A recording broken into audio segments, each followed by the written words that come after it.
So today we're going to make chicken croquettes, croquetas de pollo.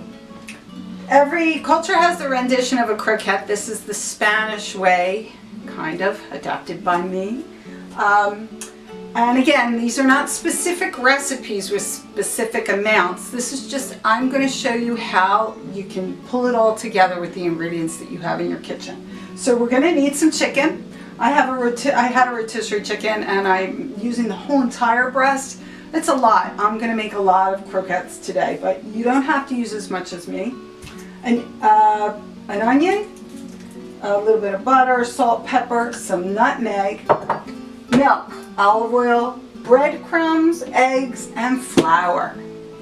It's going to come together easily and you're going to be able to adapt it to your own kitchen. See ya. Okay, so here I've chopped up my onion, nice, and my chicken breast. Again, I'm making a lot of croquettes today. If this were just for me and the dad, honestly, I would probably be using like this amount of onion to maybe this amount of chicken. Like, really, you do you. Get a little bit of olive oil and butter in the bottom of a pan, enough to coat the bottom of the pan. You don't want your onions to be swimming around, but you want them to have enough fat that they're going to be covered and they're going to cook nice. It's all flavor. So put your onions, however much you're using, in the pan. And what we're going to do here is we're going to get the onions all sauteed up. And then we're going to add the meat. And then we're going to build this, they call this in Spain the masa. We're going to build the recipe up in the pan with the onion and the chicken. And we're going to be adding a little bit of flour and milk. Now, as we go through this, I'm going to tell you some substitutions that you can use in case you don't have all of this stuff. So first is to kind of make these onions a little translucent. As soon as we get a little bubble going on the onion, and we get them looking a little kind of translucent, then we can go in and we can add our meat. Now again, I'm making a lot today, but if you only had a little, then you would have added, a little bit of onion into a little bit of olive oil and butter. And add your meat on top after your onions get translucent. We're going to season our meat. Salt. I'm going to use a little more salt than normally I would because this is going to be a lot. A little pepper. And we're just going to mix that in. We're going to mix up the onions and the meat. Get it all covered in a nice olive oil and butter.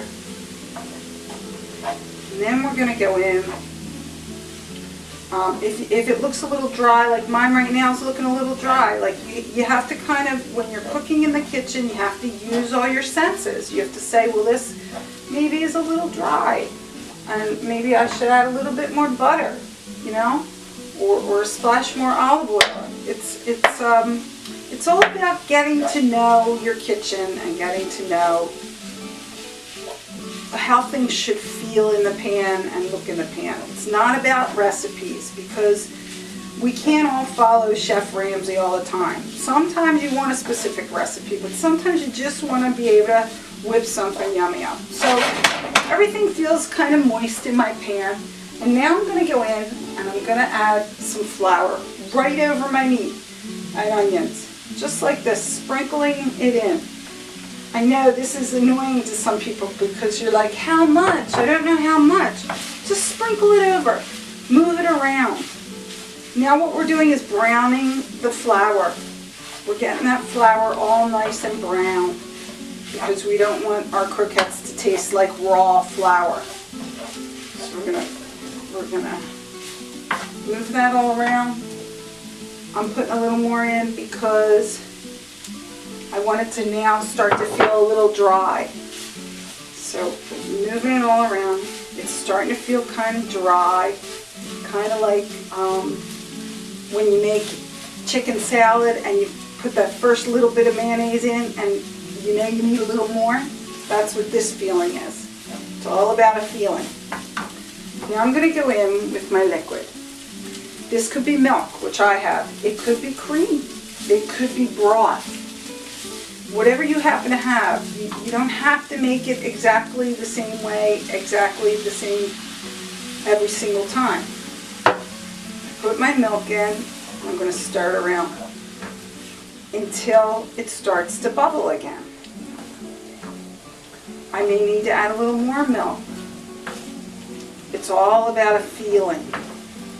So we're stirring this around and it's starting to get nice and thick because flour and butter is called a roux, and when you add milk to a roux, it's called bechamel. So that's kind of what we're doing. Now, see how this is kind of coming away from the pan and it's all coming away nicely? It's kind of sliding. That's what you want it to look like. You want it to jiggle in the pan cohesively. So it kind of came together and it's a little dry. I'm actually going to add a little bit more milk.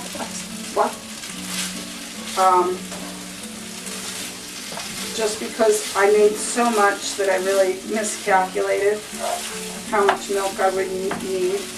And I just want it a little creamier. I could stop right here right now and this could be it. But I'm just going to make mine just a tiny bit creamier so that, but you see how it's all pulling away from the pan? This is what you want to see. You don't want it to be runny. You want it to kind of come together. So I'm just going to add another splash of milk because I've been doing this for a long time. And I kind of know the consistency that I want mine to be. But again, so long as you're getting that cohesive unit, you're good. There you go. They can be creamier. They can be a little less creamy.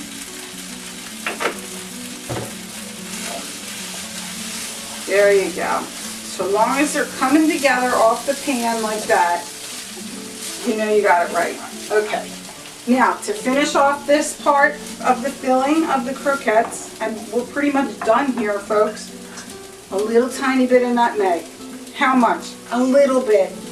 You know, if you put too much, nutmeg is kind of strong. Some people don't like any at all. Don't put it in. Some people don't own nutmeg. Good, don't put it in. Salt and pepper's fine in here.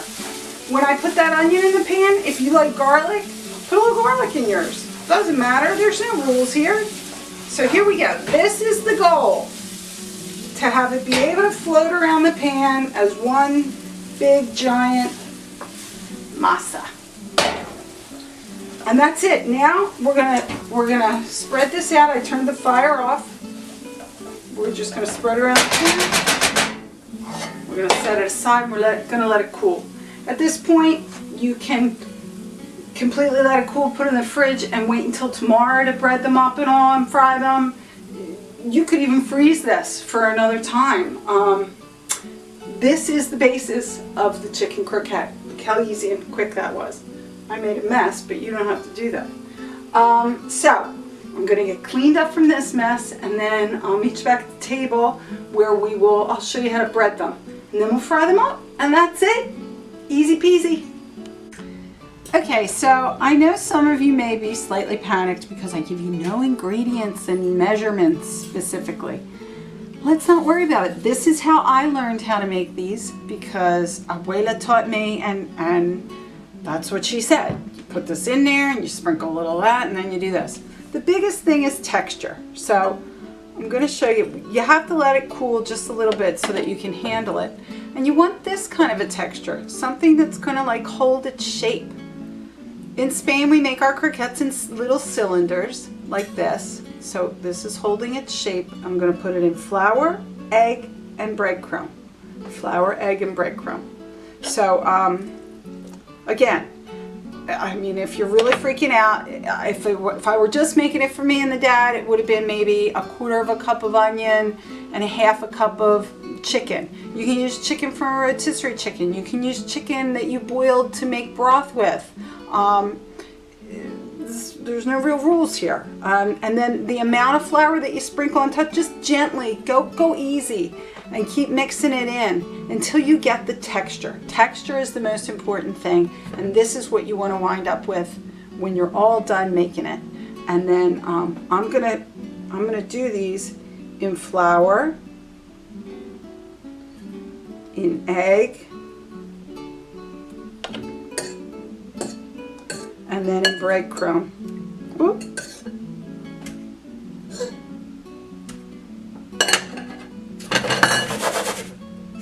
And then we're going to come back here after I'm done with this giant plate that I have to work with, and we'll go back to the oven, to the stovetop, and we'll fry them up. And they should be delicious. This is all trial and error, folks. Don't be afraid. Just do it. And one might turn out better than the next. It'll be good. Okay, so here we are. We're ready to fry these babies up. Look at that giant plate of croquetas.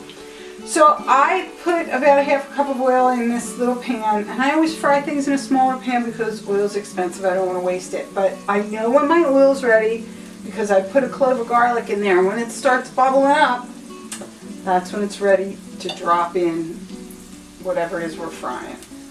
So I'm going to drop in a few. We don't want to overcrowd them. We're just going to put a few in here and try and save this one. And I just want to say, I know that it gives you all some angst that I'm not giving you specific recipes with specific amounts, but that's not the goal of this. I want you to learn how to come together in the kitchen and learn by watching. Remember that through the generations, the best things that have come down, the best recipes were handed down to us through the generations by men and women who didn't have measuring cups and specific ingredients. They had to work with what they had locally and seasonally. So that's what I want you to do. I want you to learn how to do this just by watching it be done, and then you do it. Some days it's going to be better than others. Some croquetas are going to come out amazing, and others are just going to be so-so. That's okay. Taste it, learn, say, this is a little salty, next time I'll cut the salt, or this is a little dry, next time I'll add a little more liquid. This is the goal of these videos, is to teach you how to navigate yourself around this kitchen and make yourself really good meals with your own brain and coming up with this stuff by yourself. So we're just going to flip them around, get them on the plate, and then we're going to eat them up. And don't think that me and the dad aren't going to eat these yummy little garlics that we've fried up, because we are. So when they get nice and toasty golden brown on all sides, you'll take them out, you'll put them on some paper towels and let them drain. And it's dinner, folks. See you at the next one. Go. So this wasn't my best batch, I would say, because of texture, but the flavor's there. The flavor's delicious, but they were a little dry. White meat of chicken makes a drier croquette, and I do usually use dark meat. And I don't know, I guess I could have used a little more milk, but they're delicious nonetheless. And we had a lovely little dinner. The potatoes rocked. Cheers.